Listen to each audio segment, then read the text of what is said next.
I have murdered the lovely and the helpless. I have strangled the innocent as they slept, and grasped to death his throat who never injured me or any other living thing.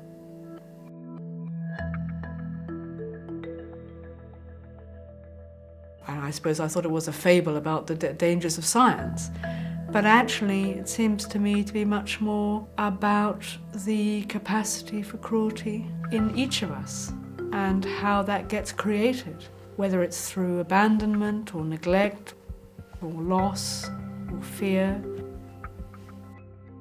It seems to me that Shelley is inviting us to not see this creature as mad, but you could create something of yourself, and there's a part of yourself that would be murderous and vengeful and lustful and longing and terribly, terribly sad.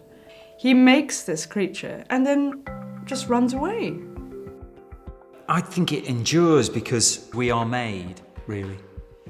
And we want to know who made us. It goes to the essence of what we are, really. No, the creature is very clear that you made me. You created me with desires and feelings. I've been so distressed by the rejection that I've experienced that I have taken my hatred and distress of myself, probably, out on other people.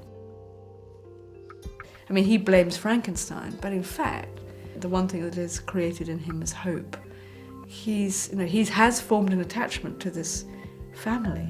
He places all his hopes on there being these rather idealized people who won't be frightened. And when they reject him, hope lost can really cause a type of pain that is unspeakable, really. It can drive people mad.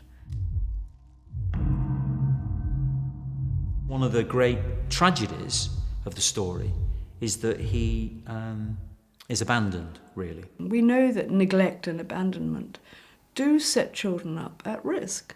And a child who grows up in an atmosphere of fear or hostility from a parent is a child whose environment is very hostile and unfriendly. In the adaptation, to start with the innocence of the child being born, and everybody recognises it's something we all share, and it's wonderful to see that blank sheet of paper begun to be written on. We do have duties to them to help bring forth something creative, not destructive. In order for a real severe act of violence to happen, you need a number of things to fall into place. So you need to dehumanize and make the person into an object. You need to have a jolly good justification in your own mind. You need to believe, I think, that you are a good person in what you're doing. Most people don't act on their murderous feelings. They feel absolutely murderous and cruel and nasty and they walk away. So why people stay to commit an act of violence, is particularly murder, homicide, is a very interesting question. Frankenstein's discourse is, there are monsters out there, we know what they are, they're vile and they're loathsome and we should eradicate them whenever we meet them. No mercy, no understanding, no thinking. Whereas what the creature is saying, I've become vile and cruel. I didn't want to be this way. I don't like being this way. It is my fault I'm this way and it's also not my fault, and that is intolerable.